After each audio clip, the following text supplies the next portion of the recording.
Senator from Maryland. So, Madam President, I also come to the floor today to talk about another sadness. The sadness about the fact that the Nigerian schoolgirls who were abducted by Boko Haram continue to be held in captivity. And I come to the floor to say, just because it's not in the headline doesn't mean that these girls are not in hell, these girls are still in danger for what has happened to them. And we need to continue to speak up and speak out. That is not to minimize Iraq. That's not to minimize Iran. That's not to minimize all of the other problems facing the world. But we all had webs and hashtags and so on saying, bring our girls back home. And I'm here today saying to Boko Haram, we have not forgotten. We're proud of our president that he sent 80 troops to Chad to assist in the effort to locate these kidnapped girls. We understand that there continues to be the search effort. Well, we don't want it to be a recovery effort. We need it to be a rescue effort. These girls were kidnapped. It's despicable. It's unacceptable. They're threatening to sell these girls into trafficking, and now after holding them for 73 days, I have no idea what they have endured, what they've had to endure. And it goes on. They're continuing to kidnap children. They're kidnapping girls, some as young as 3 and 4. That was the other day. They're also kidnapping little boys. What kind of organization is this? Now, in response to the violence there, I know we, the women of the Senate, signed a letter to President Obama asking for international sanctions against Boko Haram and that they be added to the UN al-Qa'ida Sanctions List. The UN actually acted, and they actually acted prominently. So now they're on the terrorist list, and we need to take all the appropriate actions that support the sanctions that go with it. So I'm hopeful that we can find these girls, but we cannot let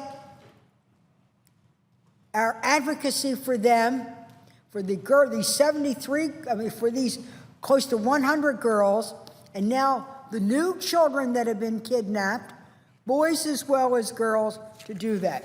We need to be able to take all necessary international steps that are legal to be able to rescue them and bring them home.